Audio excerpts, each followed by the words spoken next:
গ্রামের রাস্তায় রাস্তায় এভাবেই ঘুরে বেড়ায় লাখ টাকা দামের একটি বেওয়ারিশ গরু। কথিত আছে আল্লাহর নামে গরু ছাড়লেই পূরণ হয় মনের বাসনা। এমন ধারণা থেকেই ছোট বড় বিভিন্ন আকৃতির গরু ছাড়া হয় এ গ্রামের অলিগলিতে। মানুষের ইচ্ছা মতো মানত করে ওইভাবে ছেড়ে দেয়। অনেকে নিয়ত করে ছাড়ে যে তার মনে বংশ পরম্পরায় এলাকায় এটা একটা ঐতিহ্যের মতো হয়ে গেছে। স্থানীয়রা জানান আল্লাহর নামে ছাড়া হয় বলে গরুগুলোকে খোদাই সার বলে ডাকা হয়। আল্লাহর নামে সারে এর জন্য এটাকে খোদাই সার বলে। গ্রামের উঁচু নিচু রাস্তায় হেলে দুলে এভাবেই ঘুরে বেড়ায় মোটা তাজা নানা প্রজাতির গরু।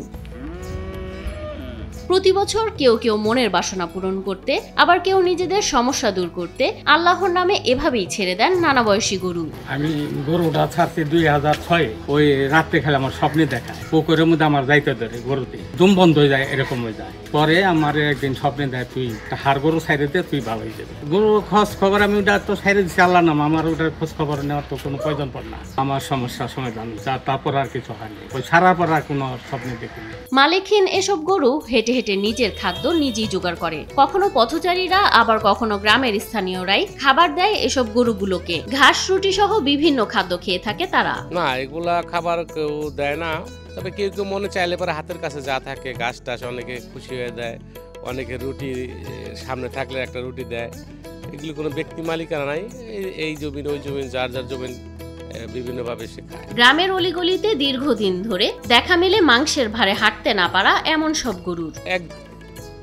আমার জ্ঞান হওয়ার পর থেকে আমরা দেখতেছি যেগুলো আছে সবগুলা ষাঁড় গরু, গাই গরু আমরা এখন দেখি না। ঢাকার নবাবগঞ্জের বিভিন্ন রাস্তায় এভাবেই ছড়িয়ে ছিটিয়ে থাকে বিভিন্ন বয়সী খোদাই সার। সারটা তো দীর্ঘদিন যাবত দেখতেছি এলাকায়, আমি তো দেখতেছি প্রায় 10-12 বছর ধরে দেখতেছি। খোদাই সারগুলো নিজেদের ইচ্ছে মতো পুরো গ্রাম ঘুরে বেড়ায়। হাতির মতো দেখতে খোদাই সারগুলোর ওজনও হয় মনের পর মন। ছোটবেলা ছাড়ে তো তখন ছোট থাকে, আস্তে আস্তে আস্তে আস্তে এটা বড় হয়। প্রতি বছরই এলাকায় আল্লাহর রাস্তে বা মানত করে ছাড়া হয় ষাঁড় গরু। বিশেষ করে আগে 2, 3, 4, 5টা অনেক সময় ছাড়া হতো। তবে অলিগুলিতে ঘুরে বেড়ানো এসব খোদাই সারের কারণে বিভিন্ন সমস্যার সম্মুখীন হতে হয় বলে জানান স্থানীয়রা। গরুটা আলগা থাকে, এই কারণে যায় ওই ফসলি জমিতে যায় খায়, নষ্ট করে ফেলে, অনেক ক্ষতি করে। একজনের জমিতে ঢুকলে সে আবার কেন ওইটা দাবড়ে আরেক জমিতে দিয়ে দেয়, এরকম ভাবে এদের জীবন চলতেছে। এদিকে খোদাই সার নিয়ে রয়েছে নানা অভিমত। কেউ বলেন স্বপ্ন পূরণ হয়, আবার কেউ বলেন কুসংস্কার। এটা বলে আল্লাহর সার, আসলে এটা হলো মানুষের দেয়া নাম। এটা কুরআন হাদিসে নাই,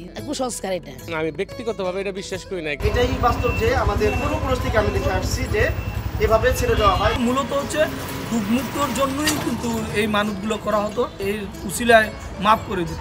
শুধু গরু না, বড় বড় মোরগ, তারপরে খাসি, এসব আমাদের এলাকায় ছেড়ে দেওয়া হয়। মনের বাসনা পূরণের আশায় আল্লাহর নামে ছাড়া গরুগুলো অনেকে জবাই করে খান, আবার অনেকে চুরি করে নিয়ে যান বলে কমে গেছে খোদাই সার ছাড়ার ঘটনা। এই অকেশনের দিনে তবারক করে সবার মাঝে বন্টন করে দেওয়া হতো। এক সুরে নিয়ে যাইবার লাগছিল, তোর পাড়ার একজনে ধরে আনছে, আরো আসলো 3টা লাগে।